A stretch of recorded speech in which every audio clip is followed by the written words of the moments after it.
This media recap and post coverage of Houston Ethnic Media and FEMA Talks #Winter Ready, Preparedness for Vulnerable Populations is brought to you by the CAM Agency, LLC.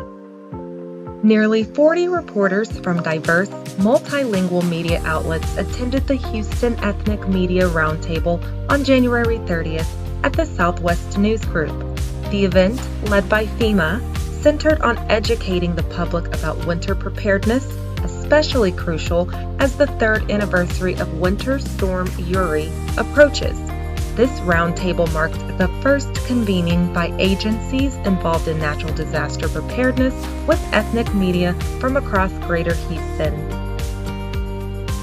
During this roundtable discussion, you will see and hear from the following panelists: Traci Brasher, FEMA Deputy Regional Administrator in Region 6, Brian Murray, Harris County Office of Homeland Security and Emergency Management, Logan Perkes, FEMA Region 6 Disability Integration Specialist, Dan Reilly, National Weather Service of Houston and Galveston, and Jason Tudor, AARP Natural Disasters Manager. This roundtable discussion was in partnership and moderated by Sandy Close, Executive Director of Ethnic Media Services. Enjoy the program. You get the names and the contact information for this remarkable center. Having a bi-weekly newsletter that informs you of the various activities and showcases some of the reporting. Having finally this month a website where we can post photos and are all outward and visible signs of a increasingly connected, multiracial, multi-ethnic media cohort working together to better inform the communities that have long been underserved in communications. And this is based on the successful model we have developed over 20 plus years in California. Now, if there's an RFP from the state for public awareness, it is mandatory that ethnic media be a critical part. But that has come from visibility, and visibility comes from a cohort rather than individual people coming out of their silos to connect to a government agency. Our speakers have time constraints, so I'm going to go right to today's subject. Every month I should tell our speakers we do a briefing, and it is a really exciting topic to deal with stormy weather and have FEMA as our co-host and sponsor, because this is news you can use writ large.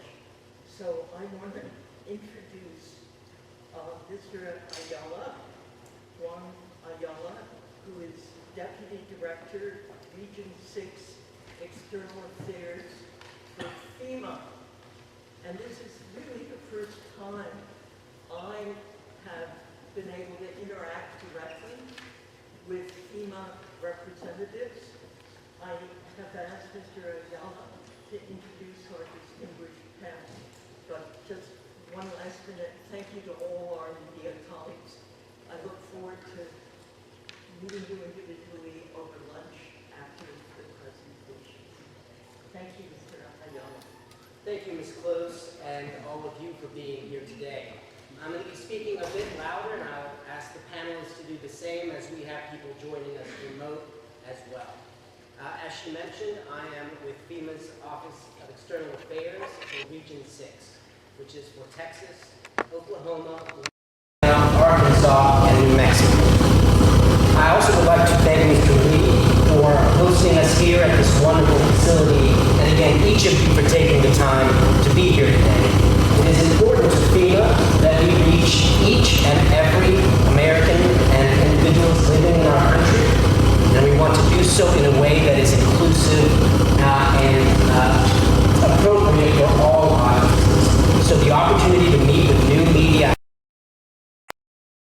opportunity for FEMA, and we hope just the beginning. So thank you again for being here. I'm going to introduce our panel of distinguished speakers today.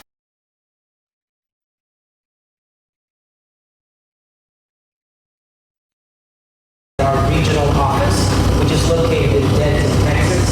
She would be here in person, but has to travel later today to Washington, and so couldn't arrange to be here in person. But we again hope to have a continuing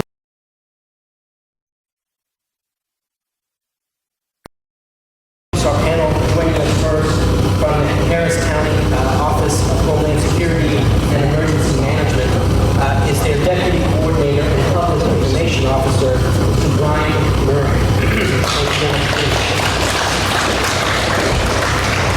Joining us from the American Association of Retired Persons is Jason Tudor, who is with their Office of Community Engagement and Disaster Management.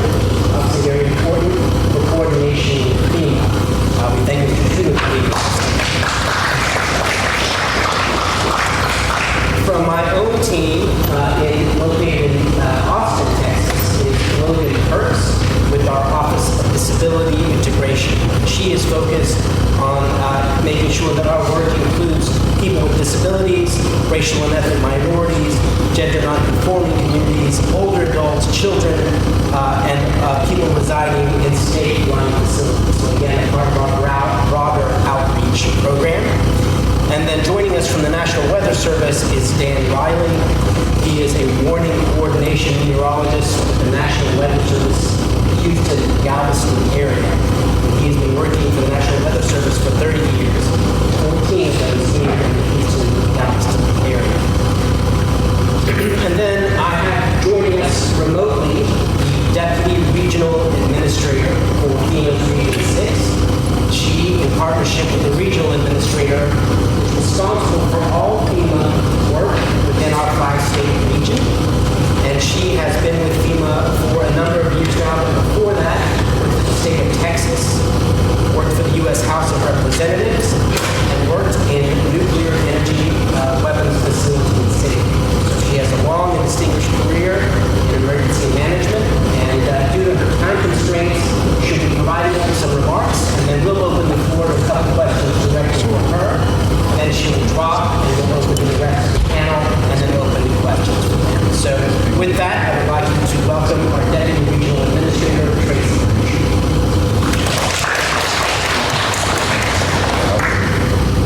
Good morning, and thank you for the opportunity to speak with you today. As Juan said, I'm the Deputy Regional Administrator at FEMA Region 6. And happy to be with you here today, even though it is virtually. Let me begin by thanking Houston Ethnic Media and Executive Director Sandy Close for hosting this important event. I would also like to recognize our partners at the National Weather Service, Harris County, and the AARP. I can't think of a better forum to engage in conversations with our partners at this table, especially when it comes to being winter ready. First, before I get to the Winter Ready campaign, I first want to tell you just a little bit about myself. Juan kind of gave you my professional background, but I was just recently sworn in as a Deputy Regional Administrator in FEMA Region 6, and I'm very proud to be the Deputy Regional Administrator. I am the first woman Deputy Regional Administrator in FEMA Region 6, and also the first Asian American Pacific Islander Deputy Regional Administrator in Region 6. So extremely proud and honored to be sitting in this position today, and hope that I will have more engagements with you all in the future. I did want to mention a few enhancements and improvements to our FEMA programs, some of which have just been announced. As some of you may know, over the last few years, FEMA has prioritized equity in our approach to disaster assistance across all programs. The bottom line is we need to meet people where they are. We also want to ensure that underserved communities are receiving the help that they need to recover.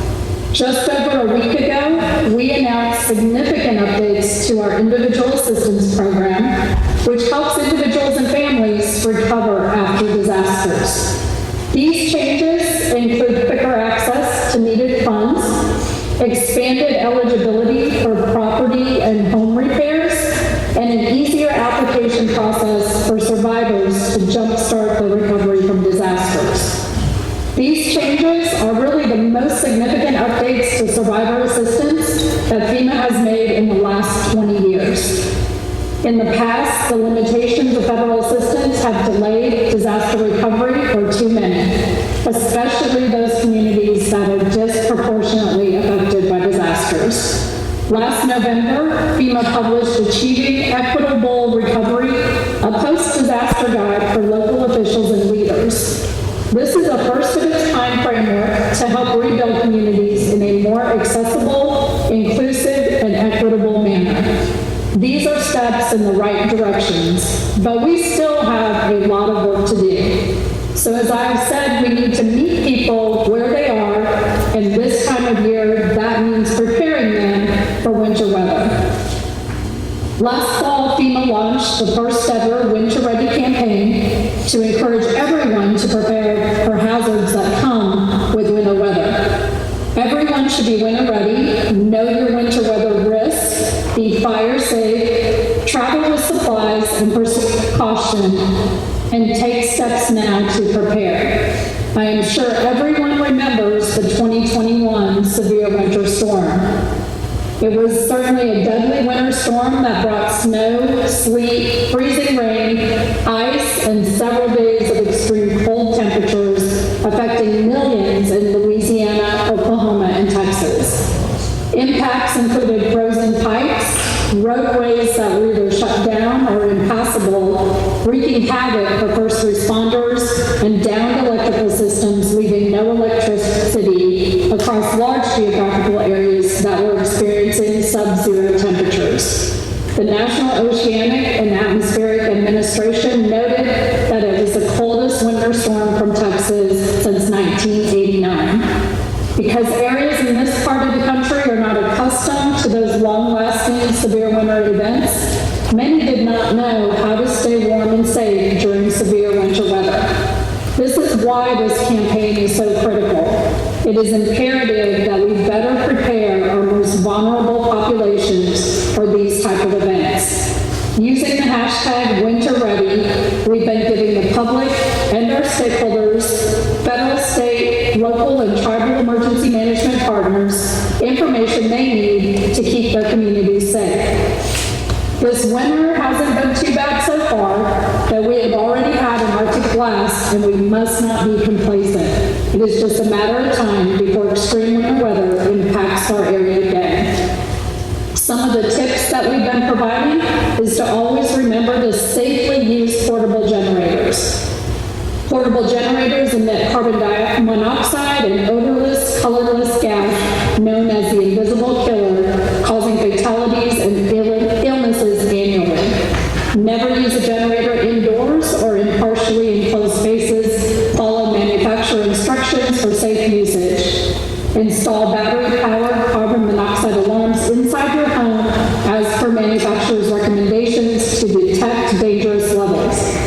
If you don't have a generator, you must prepare for power outages. Keep freezers and refrigerators closed. Throw away food that has been exposed to temperatures 40 degrees or higher for 2 hours or more, or that has an unusual odor, color, or texture.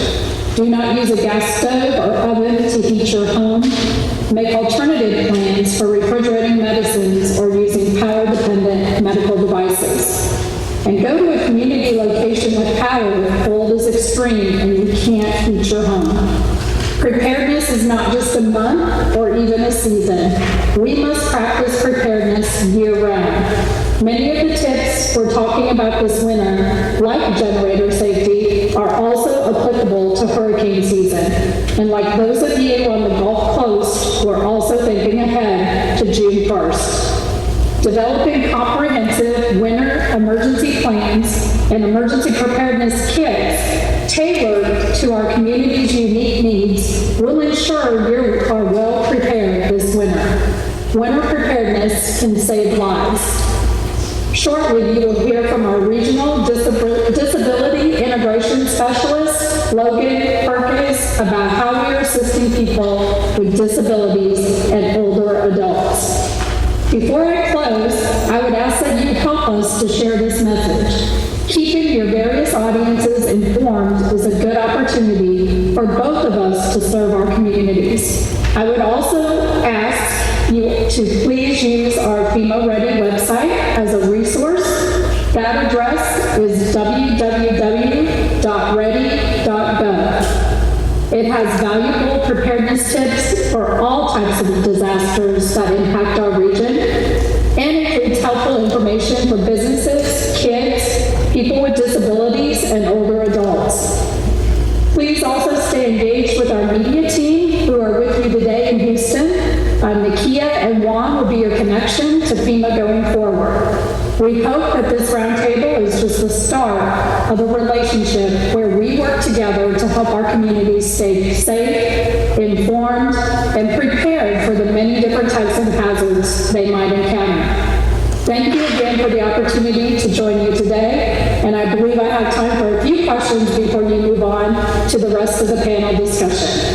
Juan, I'll toss it back to you. Thank you very much.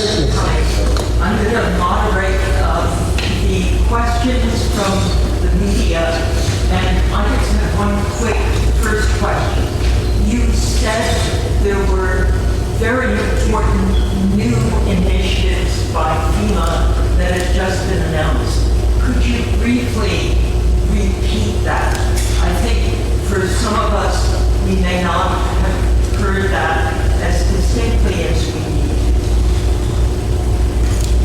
And Traci, in case you didn't hear, she was asking you to repeat the new innovations that FEMA had, some of the initiatives that you spoke about, just in case some people were coming in as you were speaking. So if you can go over those again for us, briefly. Sure, yeah, absolutely. So we made significant policy changes to really increase survivor access to our assistance.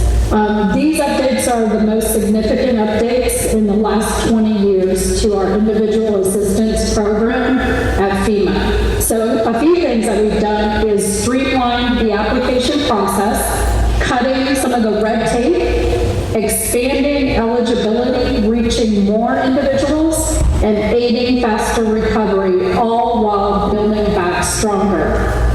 The changes that we've made are a direct result of feedback received from disaster survivors, states, tribes, and territories, and other stakeholders regarding the challenges disaster survivors experience following disasters. And certainly, one of the most recent policy changes is finalizing the rulemaking process, and it currently is out for public comment. So certainly Juan and Nakia could get you that information if you would like to go and look in more detail at all of the changes that FEMA has made to its policy. But some of those are certainly directed towards survivors based on their feedback of going through the FEMA process, through their application process, through the assistance that they received. One of the many important things that we did is, if you know about our previous disaster assistance, some of it was specifically tied to the Small Business Administration disaster loan eligibility, and we have now decoupled from that process. And so although disaster loans are still an important part of recovery, they no longer are dependent for our eligibility determinations for certain items. And so I think that is a huge change that we've made to benefit survivors and streamline the process and make it less complicated for them. And certainly I think Juan or Nakia can provide additional information or the link to where you can go and find the equity rule, and that is currently out for public comment and would be effective for disasters declared towards the end of March of this year. Okay. I think we have time for one more question. Okay. You had mentioned Chris. Yes, Mr. Johnson, could you come up here? And we're bringing them a little bit closer to you over here, Traci, so you can hear. But just to echo what Traci said, in the recap, I will personally be sending you some of the resources that she spoke about, and so you'll get that within 24 hours of the closure of this meeting.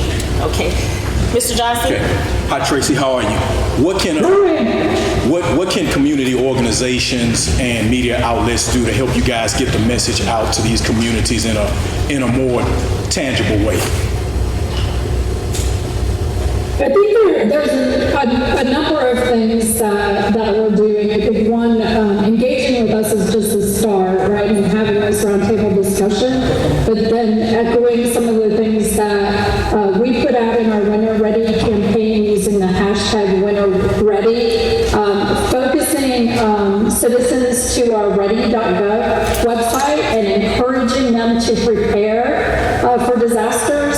Most of the time when these things happen, your neighbor or someone close to you is going to be the first person who might be able to help you. And so the more prepared you are to help yourself, the more prepared you are to help others until other help can arrive. And so we really encourage individuals to go to ready.gov, use the checklist and the items contained in there so that they can prepare themselves, so that they are better informed, better prepared on how to survive in any type of disaster, but then also really prepared to help their neighbor. And also, they know in their neighborhood who are those elderly people who may need additional assistance. Check on them. Right. Check on your neighbors. Really, response and recovery starts at the local level. And so we really need at the local level that preparedness to be ingrained in individuals. And boy, kids are a great way, right? Kids will go home and tell their parents and tell their grandparents. So kids is another way to reach the citizens to get them more prepared for events like this Winter Readiness campaign. Thank you, Traci. Thank you so much. I think there's a great story here on what the FEMA changes mean for small business. And that is, we already have a request from one of our media table for an interview opportunity on the air this Saturday. So I think we're generating, this is in a way an editorial brainstorm, but when you hear a topic, you hear a theme, you hear a talking point that directly relates to our audiences, call it out, help each other. We're all in this together. And what I heard is that too often ignored topic of small business, who are really the lifeblood for many of us of our media revenue base. Okay, thank you so much for your opening remarks and your overview. We are going next to Brian Murray, who is Harris County Office of Homeland Security and Emergency Management, otherwise known HCOEM. Yes, maybe you could tell us how to pronounce that. We got a bunch. We don't have a subject of HCOHSEM. And I'm a trip on the road Okay, you have to speak loudly and slowly because some of us are multilingual, but not necessarily totally fluent in English. Understand. So, what I'd like to contribute to this today is really to help you understand a little bit more about what the local level means. Because it's an axiom of disaster management that all disasters are local. If it happens in your house and you drop a bottle of orange juice on the floor, that's a local disaster. When it happens in Harris County in southeast Texas and you put 3 trillion tons of water on it in the summer of 2017, that's a local disaster. But those local disasters obviously have big impacts. The biggest challenge that we have, and I'm speaking as someone who, we have a very vital public information communication effort, is that we are very, very, very good at communicating in English. We are pretty good at communicating in Spanish. We're okay in ASL. We're not so very good at languages. There's a couple of reasons for that. Number one, apparently translation is very expensive. We're looking at upwards of 30 to 50 cents a word to have a document translated. And if you look at what that means on the biggest scale, if we're sending out 300 and 400 word messages during a disaster, you're adding up some pretty serious money really quickly. So that's kind of a frightening thing. When I became the communications supervisor 5 years ago, my goal was within 2 years to have us communicating on all media in 5 languages. I wanted English, Spanish, Chinese, Vietnamese, and Arabic. That's basically the top 5 in Harris County. You can go back and forth between Arabic and Urdu to see which one's the highest, but we just made a call in for it. I'd like to do more, but to be frank with you, I'd like to master 5 first and to make sure we can do that confidently. And it's been very, very difficult. We do almost all of our social media in all 5 languages because that's easy. And we do take advantage of machine translation. As much as that gives me heartburn, my options are not great. I suspect AI may end up being a better partner for that than Google Translate at some point. The testing we've done seems to indicate that, but I'm not ready to sign off on that.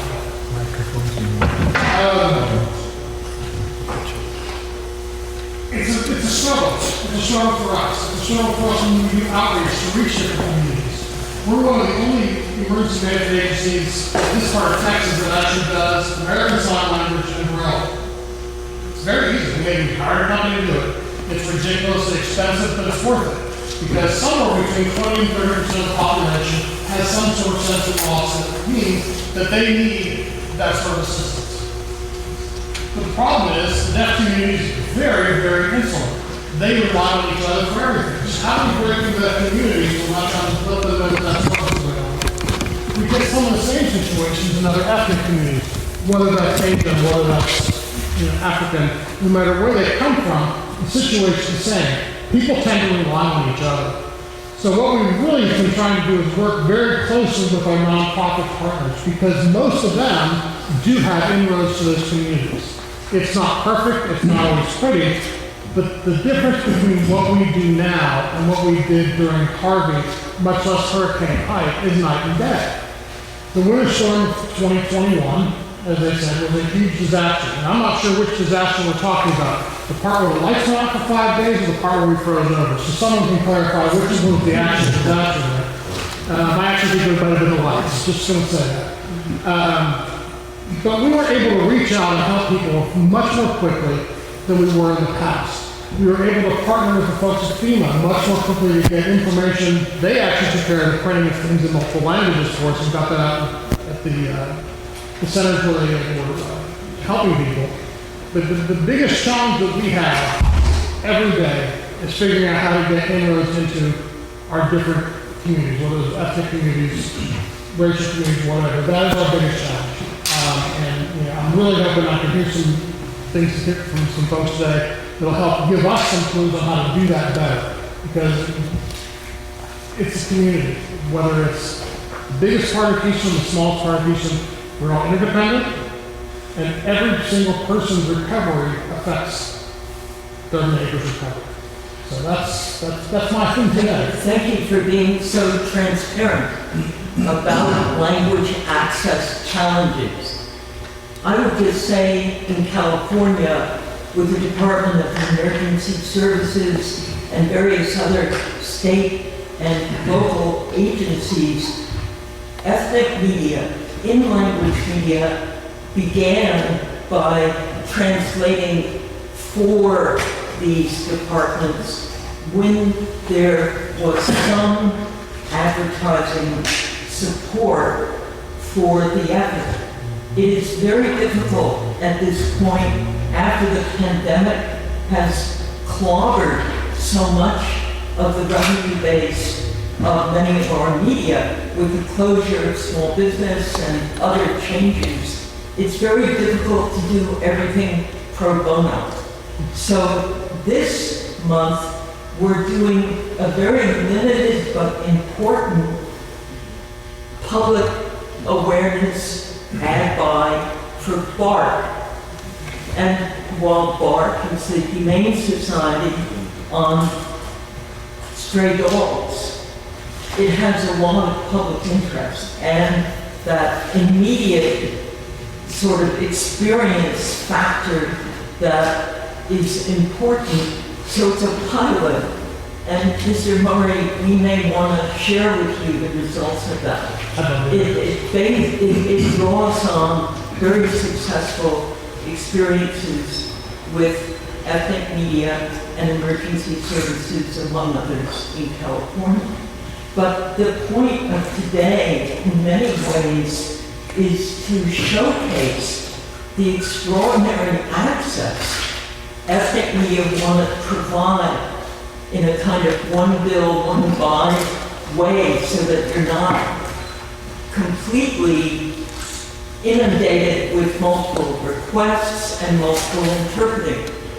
The translation costs are often beautifully carried out by who knows better than the language skills of ethnic media. Right. So I think this is the start of a very important conversation, and I really appreciate the transparency and the effort your department is making. One quick question and then ask others for questions. Do you have multilingual people on your staff? Because the broadcast media here is also a very important channel. We have multiple people on our staff that are, fluent in Spanish and English. Spanish is, that's frankly an easy one for us. We have at least another couple people that can contribute in some ways where we lack those in the larger groups, whether that's Chinese or Vietnamese. Do not have that.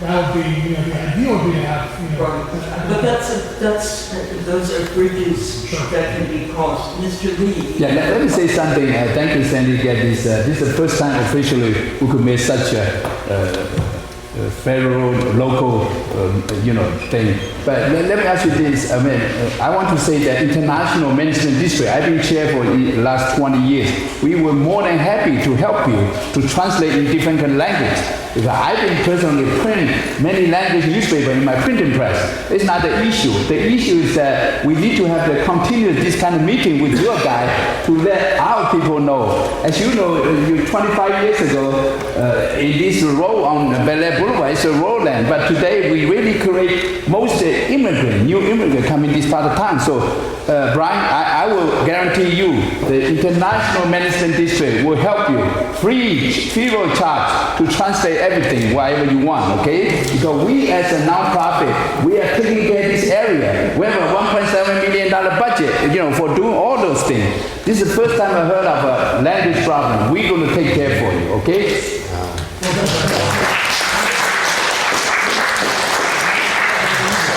Okay, this is also a news conference, so we're gathering both the challenges and the opportunities, and then it's a brainstorm.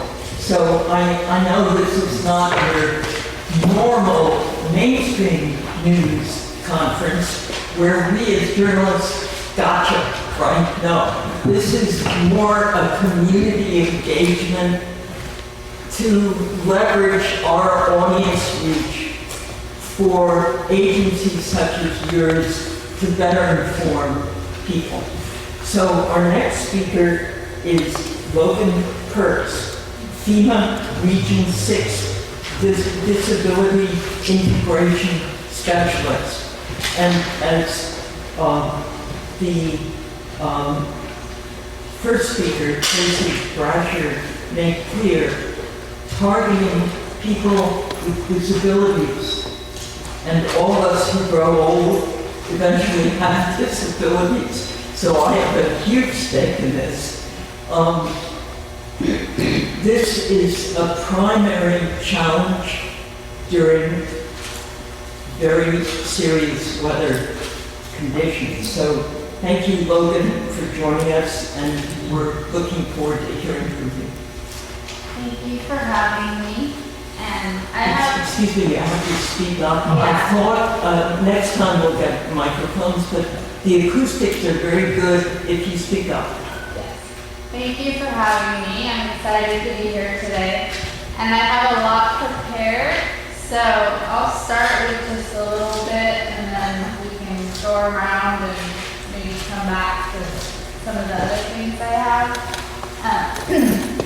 So I'll share kind of what FEMA's role is in preparedness planning for older adults and people with disabilities. And as I say, it's a privilege to grow old. So I think that's something to be, it's something to be thankful for, because the alternative is not the best thing. But here in Region 6, we are affiliated with the Headquarters Office of Disability Integration and Coordination. And that office was created to improve the outcomes for people who need extra assistance during the disaster. And so that includes people with disabilities and older adults. So here in the region, we're lucky enough to have 4 disability integration specialists. We're the only region in the country that has 4 people in this role. And so we help prepare people with disabilities and older adults for severe weather, natural disasters, and accessing community resources. Should I put this on? No, I'm okay? Okay. I was just recording. Okay. And our disability integration specialists support state, local, and tribal government with training and technical support to ensure people with disabilities are included in disaster planning and response. We also work with local nonprofits and agencies to do community outreach. So I'll just give you some context. The U.S. Census reports that 13% of the population has a disability, but the Center for Disease Control says that number is up to 27%. So there's a difference between 13% and 27%, Yes. double. And a lot of that is because people think about disability differently, right? I think the U.S. Census has a very strict criteria for how they consider it. Center for Disease Control has a broader criteria. I think the CDC is probably more accurate. That would be my opinion. Could I ask, how does that impact FEMA's services for people with disabilities? Ms. Brasher said that categories regarding small business, for example, were opening up. Mm-hmm. Is FEMA opening up what you consider to be vulnerable as a person with disability? So our funding isn't based on the number, a census number. So that it's not impacted. We have a lot of special programs where people can receive extra money for disability. For example, if after a disaster, certain items in their homes were damaged that are related to their disability, they can receive extra financial assistance for those items. These are the kind of details that really help us inform our audiences. So thank you. Sure. I didn't mean to interrupt your flow. Oh, no problem. There's also in our public assistance program, and some of these are technical, so we can provide you with more information after. When people are rebuilding buildings, businesses, government buildings, if those buildings were not ADA accessible prior to the disaster damage, they can receive extra funding to make the buildings ADA accessible. And so that's another benefit that FEMA has to help improve the lives of people with disabilities. So now I'm just going to go into some numbers. So $943, that's the maximum federal SSI monthly benefit that a lot of people who have disabilities live off of. And then $291 is the maximum SNAP benefit that a lot of people with disabilities receive. $1,907 is the average Social Security retirement check. $9,000 is the average cost of a generator and installation. And so that's not factoring in maintenance and repairs. So I just want people to think about if that's a viable option for a lot of retired people or people with disabilities. Those are very dramatic disparities. Yeah.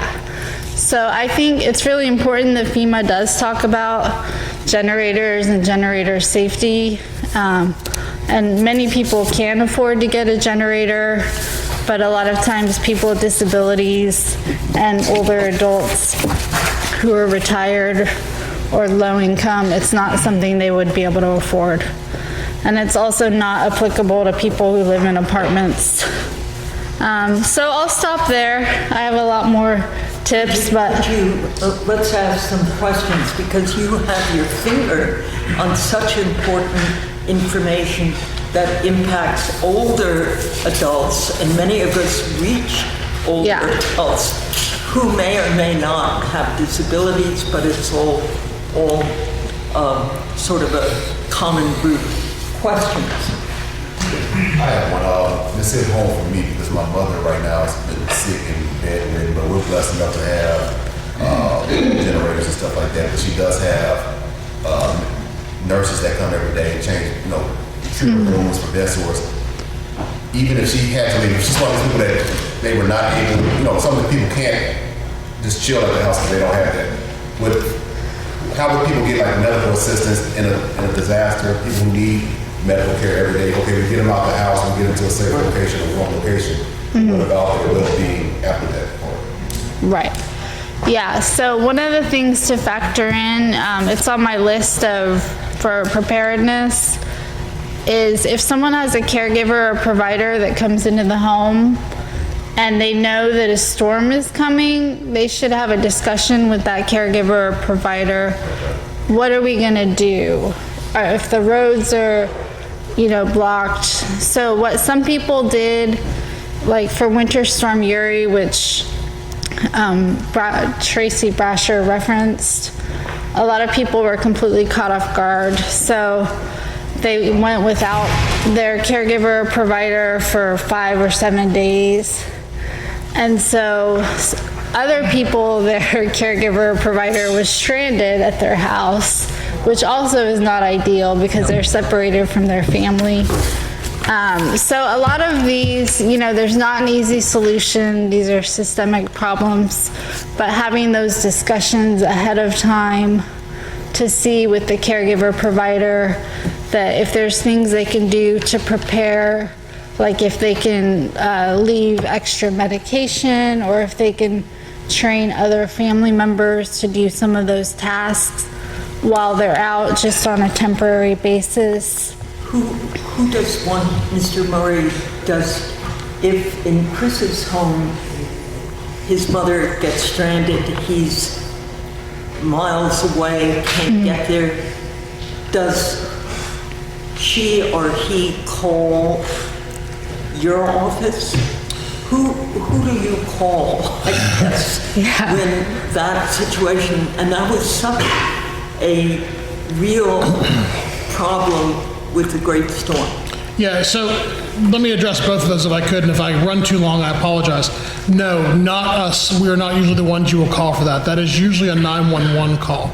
However, the circumstance you're describing, especially when you're talking about a storm, the state of Texas has an emergency assistance registry that is created specifically for that issue. And what we have done here, and this is one area where I feel like we've been very proactive, we have a list of, 14,000 tier registries in the Houston area? In any event, there's a very long list of people who have registered for STEER. State passed a law last year that says, following a disaster, given certain circumstances like loss of power, first responders are required to reach out to people who are registered on this list to assess whether or not they have urgent needs. what we have done, and we've done consistently, including during Winter Storm of 2021, we actually made proactive phone calls to those people who are registered just to say, hey, this is what's coming. This would be a good time for you to make sure that your emergency plans are valid and you're ready to go in case something happens. In the event we did have something that had something like the 2021 storm, we would actually send the information for those people down through the fire departments on the local level so that they could actually go and physically touch these folks and make sure they're okay. But the direct question is, it's a 911 call right now. But Chris, I just want to know, did you know to register? No. No? Okay, great. Yes. I wanted to ask, I'm sorry. Did you want to carry on that point? Yes. Jay, Yeah. from Indo-American News. My name is Jay Malhotra. I represent the South Asian community. I publish a paper called Indo-American News, and we are also on the radio.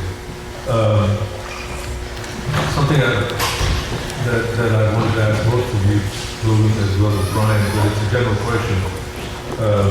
There seems to be an obstacle in getting through your message across. What you just pointed out about an emergency assistance registry, I was not aware of at all.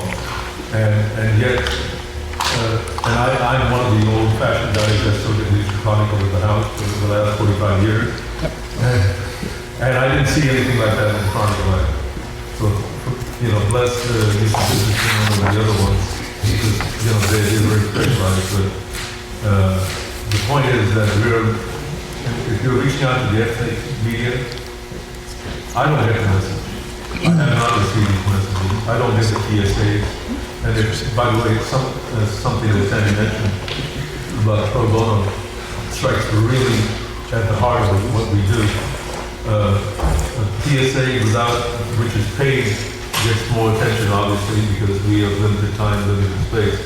But how do you reach out to us if you don't even know that we exist? And that's what question. today is for, it's not. Right, and we will call. we've been around here for like 50 years. I know, Jay, I have to say it's true in California.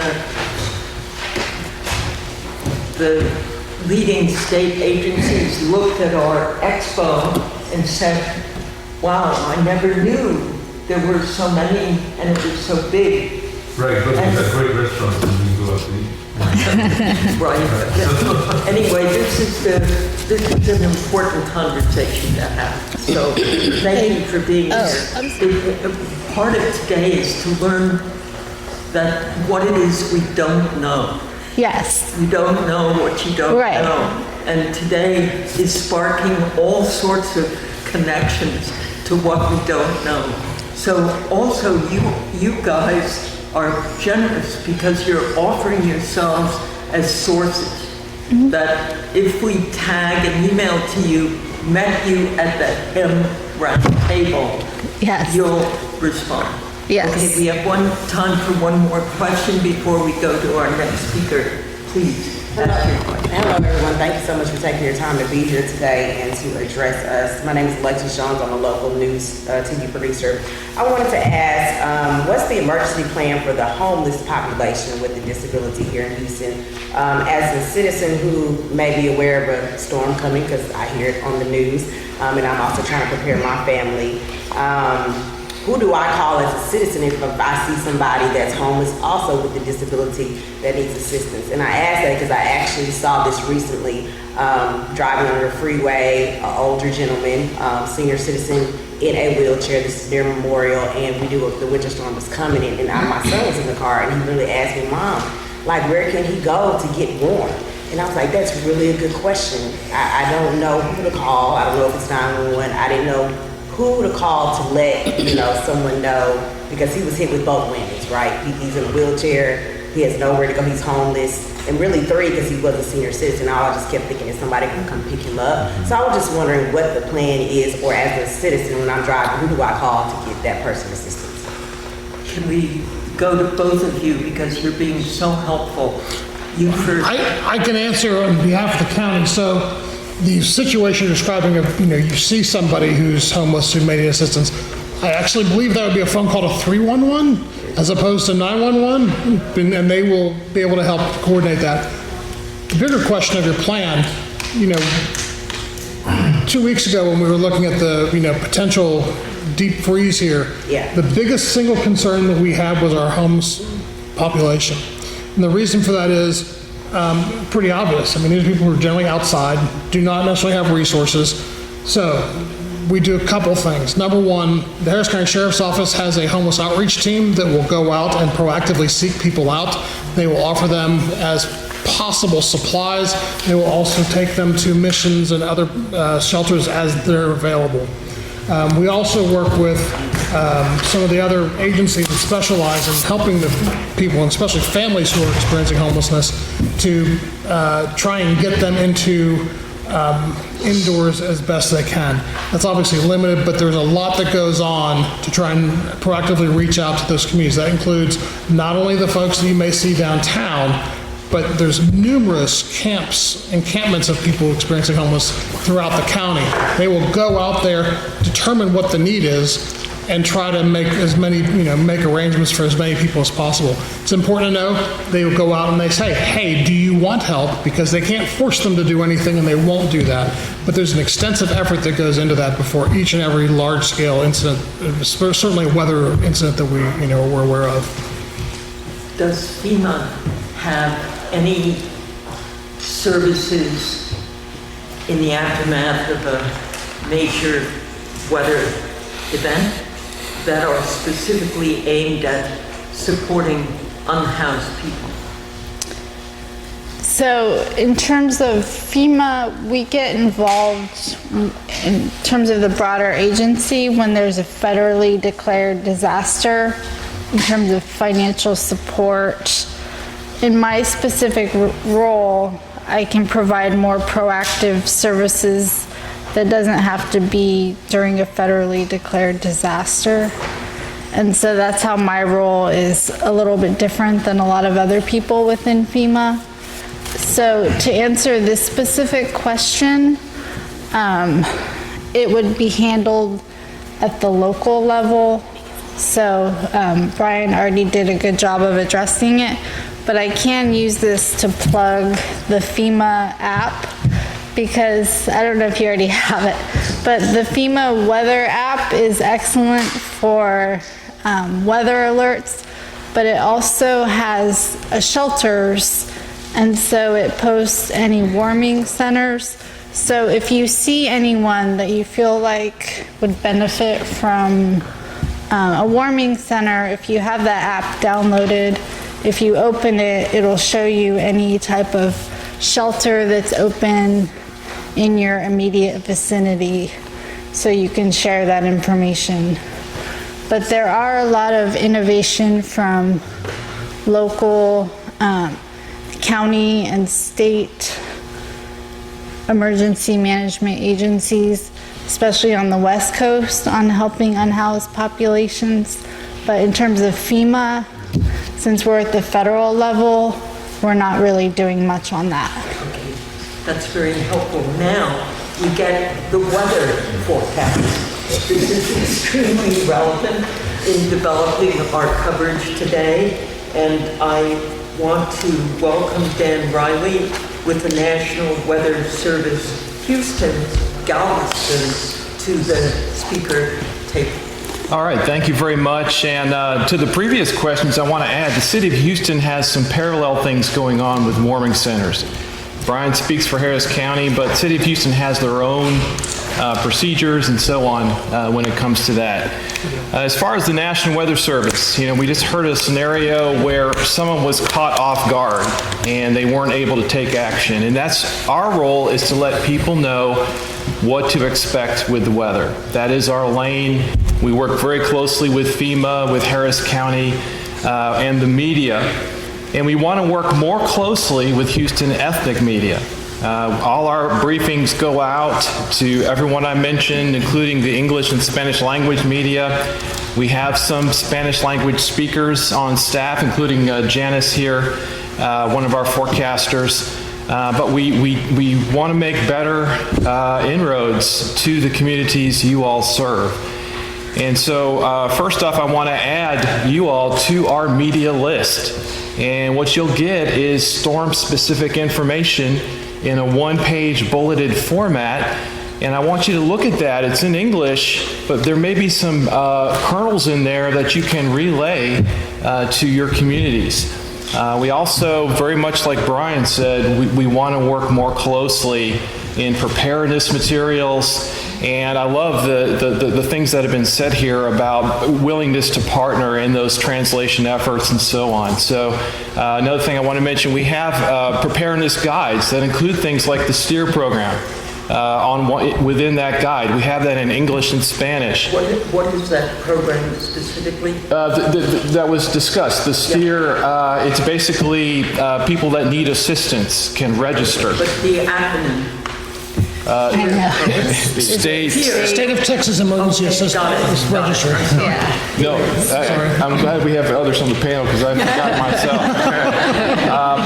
myself. So that's just one idea. Maybe we can create a guide in various languages. Now, the City of Houston has some preparedness guides in Spanish, Chinese, Vietnamese, and so on. But maybe we could do better than that and work as a group. Maybe we could partner with Harris County and Houston Ethnic Media to come up with materials that can serve your communities. We really do want to engage, and I'm hearing a really willingness to engage from the group here, and that's why we're here today. Another thing I want to mention on the National Weather Service side for communicating, there is a website, weather.gov/translate, and that's an effort to take Weather Service products and by AI translate them into different languages. Right now the Houston office is not part of that experiment, but that will change soon. We expect to be added to Spanish and Vietnamese. Now, once that effort is underway, it would be important to quality control that, to have Vietnamese speakers, for example, that can look at the translated materials and give feedback and say, hey, that's just not right, that's not accurate. So those are a couple of things. Could I ask one quick question? Sure. Are your press releases announcing what's happening with the weather, are they daily?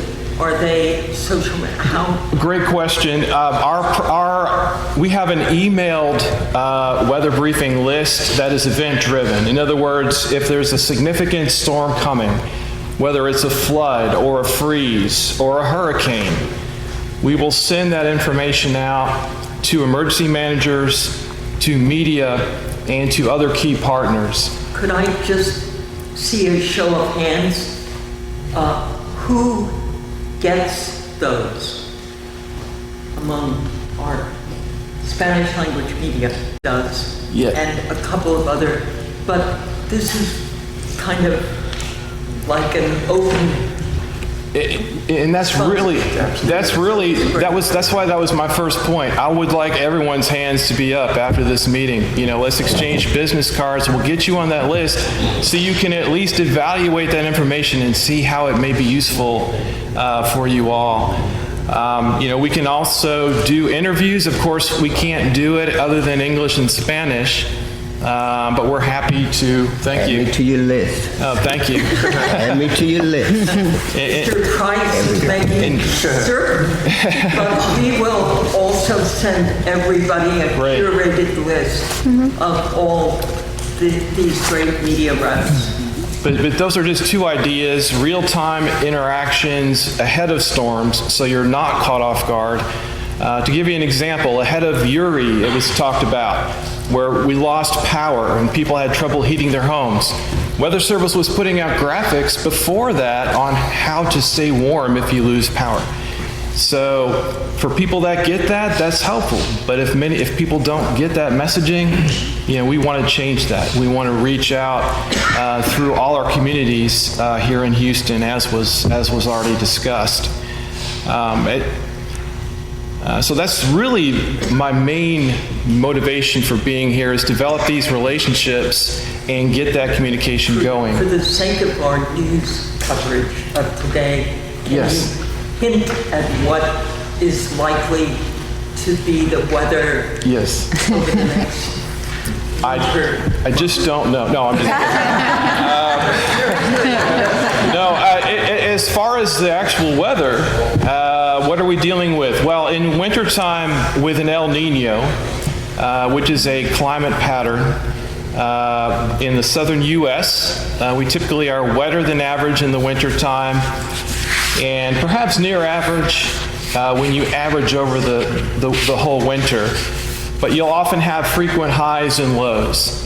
So if you look in the rearview mirror, we just went through a very wet month in January.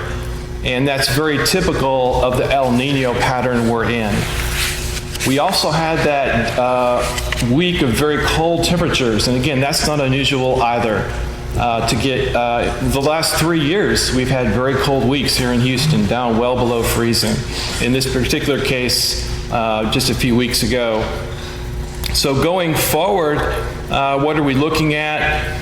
The next 10 days or so look relatively dry. We do have another rain event coming in Friday night and Saturday. Not nearly the amount of rain we had with the last go around. So we wouldn't expect too much impact from that, but we'll have to watch for any kind of isolated street flooding.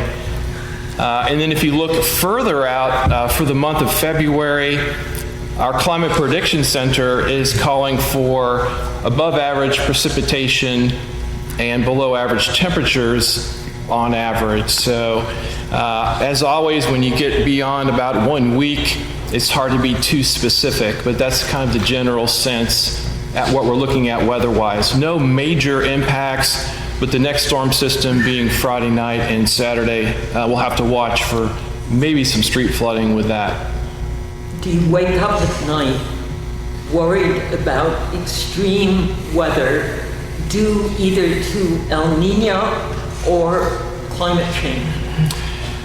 Good question. I do worry ahead of a specific storm. For example, the Winter Storm Uri that was mentioned, because we knew we were facing snow, ice, extreme cold, and that we could lose power and water. So we knew that was a life-threatening situation. So that does keep me up at night. Same thing with a storm like Harvey, where you know it's going to be an extreme flood. How do you communicate that to everyone? Make sure they're aware that they're not off guard. So that's where we sit as Weather Service forecasters. This is where you all can help us, I think, in getting that word out to a larger audience. As far as El Nino and climate change, that's the climate change part of it is a very slow process. So I think we're more focused on week-to-week weather events. That part of it doesn't necessarily keep me up at night, but individual storms certainly do. And again, you all can help us a great deal by letting more people know what's coming. Thank you. Any questions before we move to our final speaker? And there will be a chance I will ask you guys questions at the last Q&A session. But any more questions about the weather from Mr. Bynum? Just imagine we get to ask the weatherman questions. Very exciting. Yes. Thank you for updating us. I'm Saeed Gary, and I have 2 radio stations that covers almost like 200 miles outskirts of Houston, including Houston. I'd like to find that out. First, Sandy, I really request to give them our email addresses and all this stuff so we can get the information. Yes. Okay.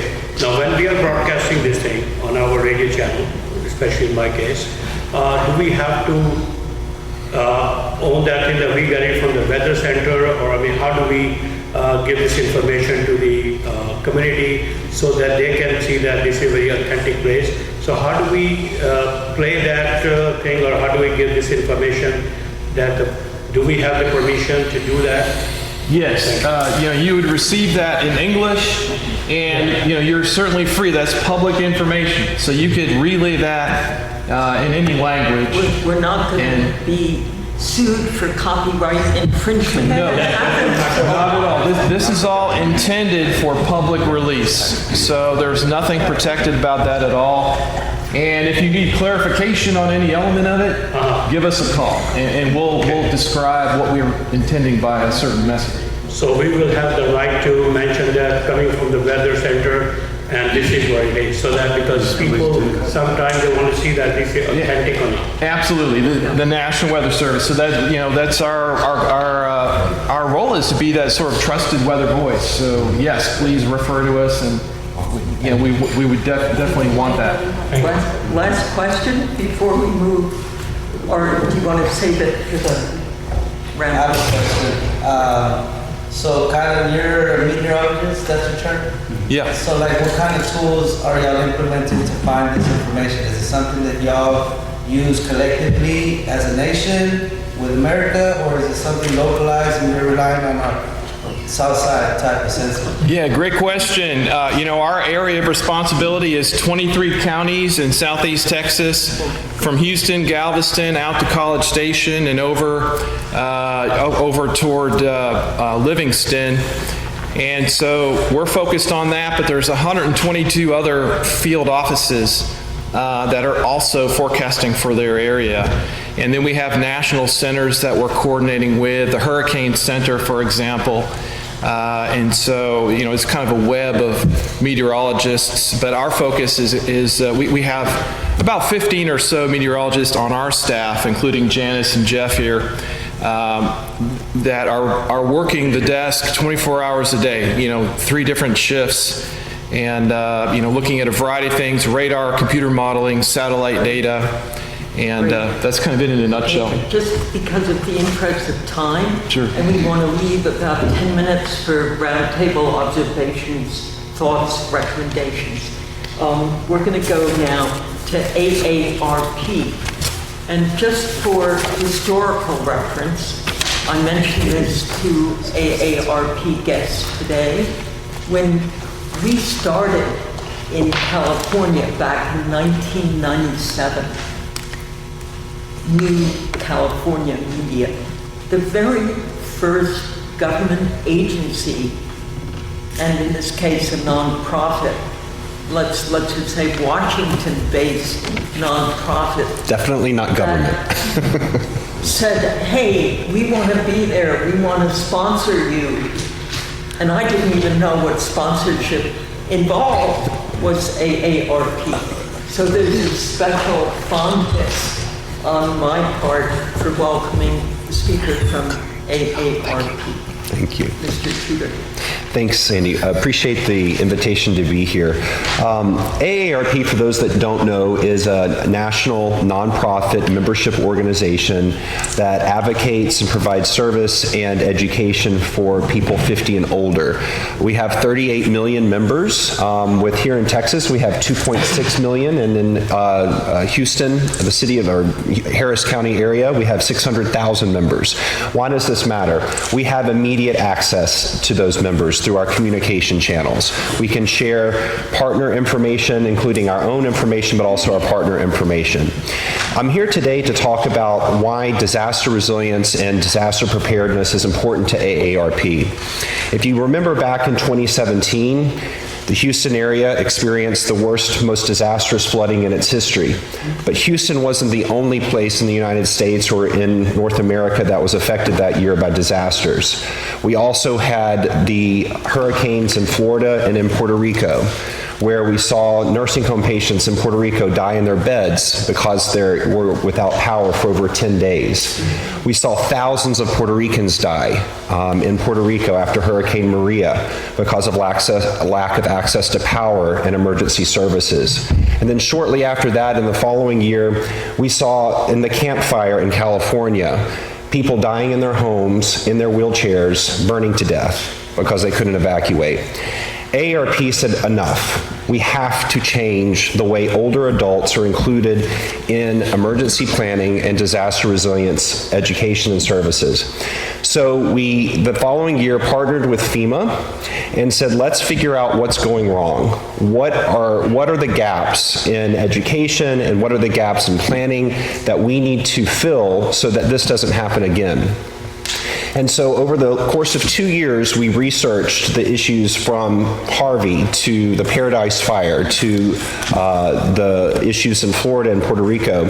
And we came out with the Disaster Resilience Toolkit. That can be found at aarp.org/disaster resilience. It's a free PDF you can download.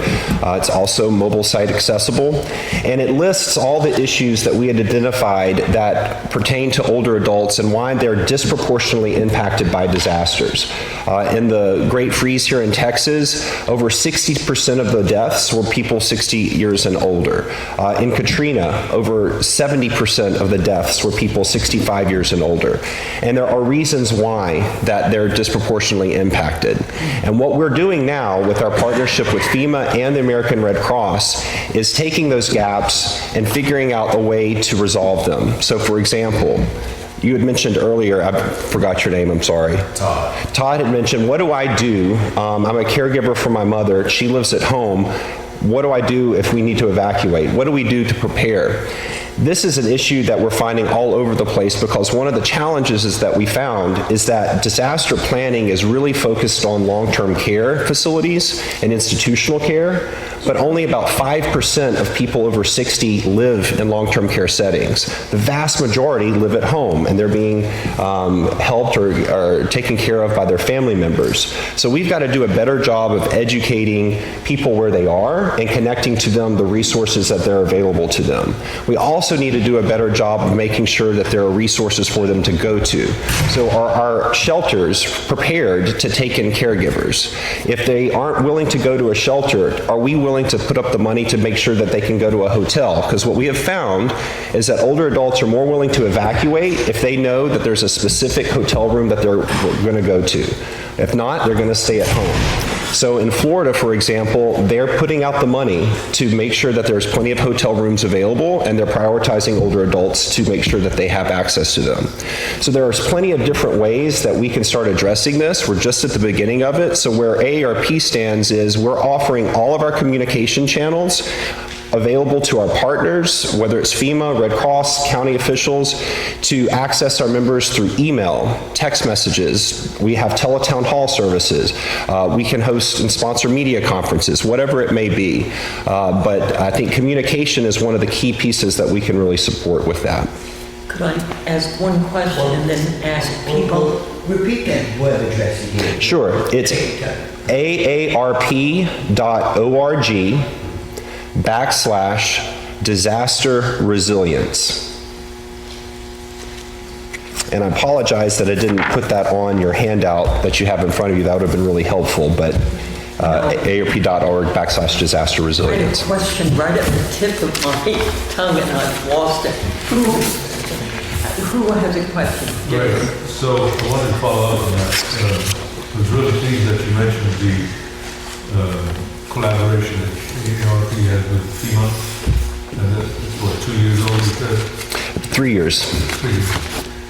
Could something like this be done with like-minded people within our own communities? Some sort of networking situation like that? Because it's impossible for you guys to reach all the people in our community. And you know, so there's people left out. I know during the Uri, there were people who were fanned out doing their own little thing. But if it could be a little bit better organized, it might help. And we may be able to play a better role in spreading that word out. It's actually a really great recommendation, and that's included in the Resilience Toolkit, that local either roundtables, advisory panels are set up with local governments and regional FEMA offices to identify what specifically in your own community is unique that's challenging to a specific community, because every community has unique challenges. So we can say broadly what's happening nationally, but it's going to take the community to come together to identify what's unique to Harris County or to Dallas County. The Southeast Asian community in California have phone trees. And Jeanette at Boat People SOS told me her experience here in Houston on voter education. They brought in 6 senior citizens and then about 25 students. and they paid them to do outreach. Guess what? The seniors in 4 weeks finished what they projected would take 4 months. Why? Seniors were much more effective. They love using phones. Yes, I can attest. People don't hang up on them. And they were totally devoted. So suddenly, just to build on Jay's idea, using older adults as phone banks or phone trees might be a very good way to go. I remembered my question. How do you become an AARP member? Is it something you have to pay for? And if it is, are there discounts? Yes, so that's our member services group, and I work for our nonprofit advocacy piece. It's a big organization with multiple pieces, but it is a membership organization, about $13 a year. It's open to anyone who's 18 or older, and your membership dollars go to things like the work that we're doing here at FEMA, but a lot of people join because of the discounts. So we have partner organizations from United Healthcare for healthcare discounts to Avis for rental car discounts to Cellular One, or I can't remember what our cellular partner is. Absolutely, that's one of the reasons why people join. I was in Orlando this past 2 weeks ago. They didn't get a layer on people. Avis did not? Disney did. Oh, Disney. No, that's not one of our partners. Okay, we have time for 3 questions, and then we're going to open it up for all speakers. You were next. Yes, you were next. From Black Press We've got a number. Okay, let's just go to it. This is the general roundtable Q&A. Okay. Go for it. Great. We're kicking it off. And you guys have free towing, so that's amazing as well. Totally Randy from Black Press USA and totallyrandy.com. I want to ask you, I heard that you guys are working a lot with the local, and I know you too, Dan and Brian, you're here locally. You're working a lot on the local level. But I did kind of hear that there's probably some still red tape.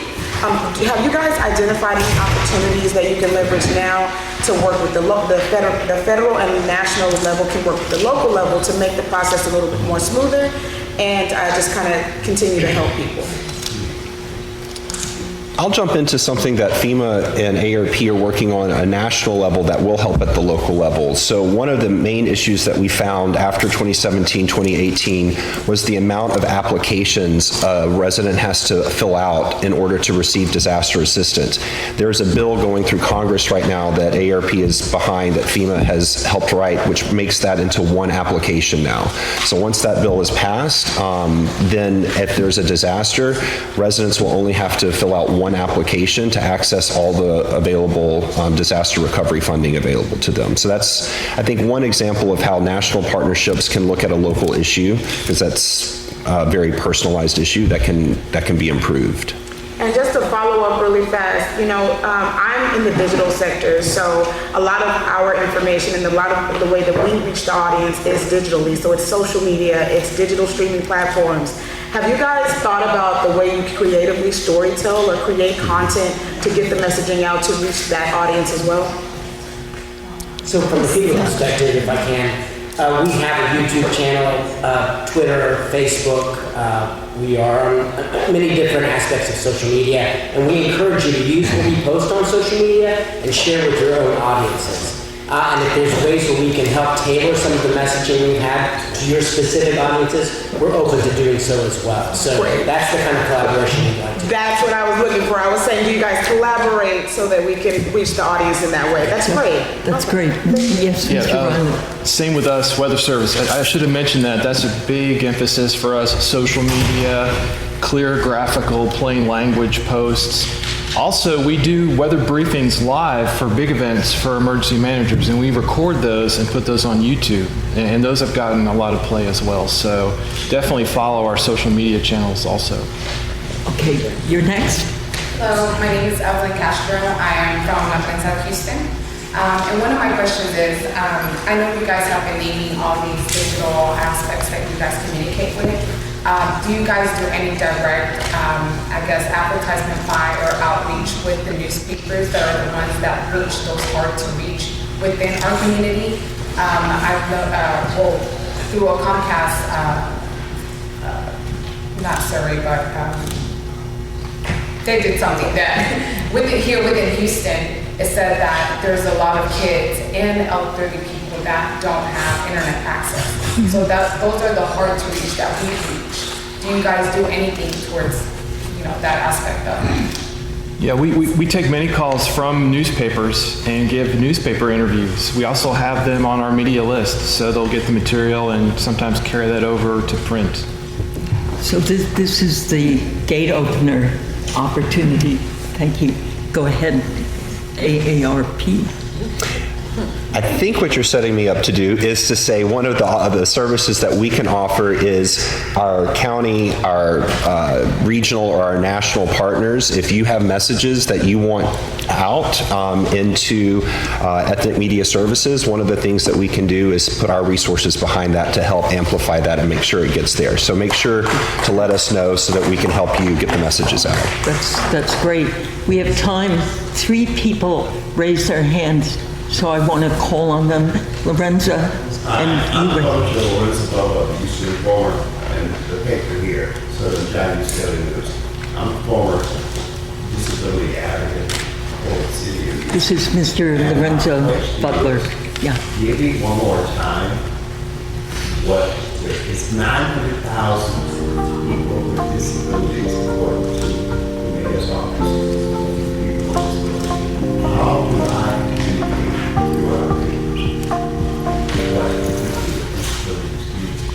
I can't hear you. Could you repeat the question? How do we communicate to 900,000 people with disabilities like myself? What you just said, it was 2 things that people with disabilities and their caregivers need to do in a disaster. So I have a list. I didn't get to it because there was so much good discussion here, but I have a list of specific planning considerations for people with disabilities, factoring in, potentially limited resources, because unfortunately, I like to plan for not being able to rely on emergency responders providing assistance. So I'll give you a couple examples because I know that we don't have time. So one of the things that people with disabilities would be a good practice is to have a written list of emergency contacts, medications they take, and any medical information first responders may need to know in case something did happen in an emergency. And then always request a 90-day supply of medications. That way they have extra on hand in case there's severe weather and they can't leave the home. And then when they're building their emergency kit, they can purchase items over time, because as I mentioned before, some people are living off of $900 a month, so they can't, spend $100 buying food and supplies all at one time.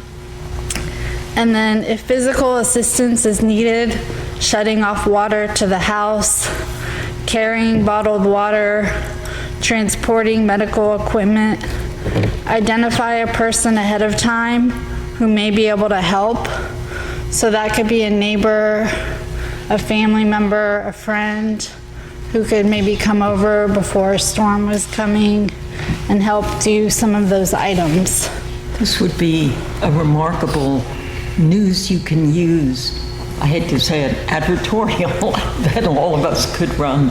It's so specific and so helpful. And you can reach out to our news desk and ask for an interview with a FEMA spokesperson to talk specifically about how the needs of the disabled community and what resources are available for that specific disaster. What's the web address for the news desk, so we can all... So we'll provide both a phone number and email address for the news desk. The phone number is 940, 898-5454. Can you say that again, please? 940-898-5454 is the Region 6 news desk phone number. We'll also provide you an email address. Okay. And then how do we get on that list so we get the We're article? going to get the list of everyone here, and we're going to add you one to the sheet. Yes, please. Also, on the local level, one of the things that, I want to make sure you leave here with is the understanding that there are local resources on the web as well. www.readyharris.org was basically created as a one-stop shop for information.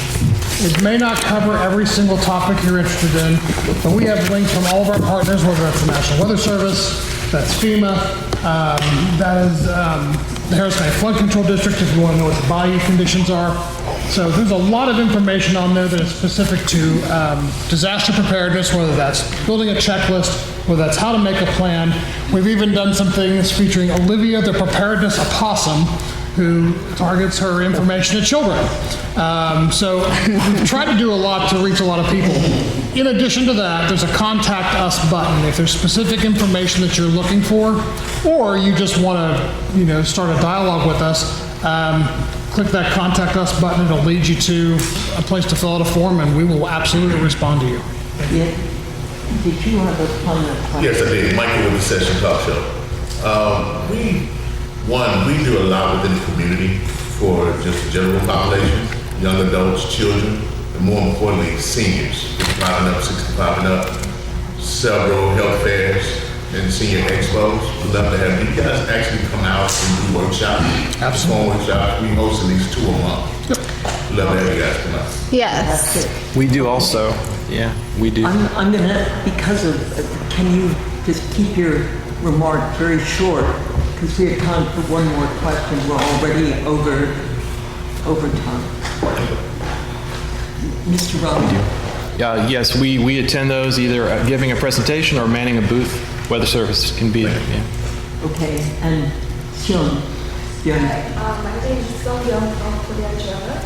I think we have to consider after disaster, but recently the home insurance is high, and some renewal is denied. And is there any relief from government or? That's a huge gap for homeowners in getting insurance. Any advice? Here's my advice. You guys need to cover this story relentlessly. It's going to take pressure on your local and state electeds to do something about it. That's where the change is going to happen. So we need media to cover this story, get us and connect with people, connect with your AARP local offices, and we can connect you to people who are struggling with their raising premiums. But this is happening all over the Gulf South. I'm a Floridian. It's completely unaffordable, and they're pushing everybody into state emergency plans, which basically means if there's 2 major hurricanes in Florida, there's not going to be enough money to cover all of the claims. So this is a huge issue. So thank you so much for bringing that up. Okay, we are at the end of our formal presentation. Let's give our guests a big hand for coming.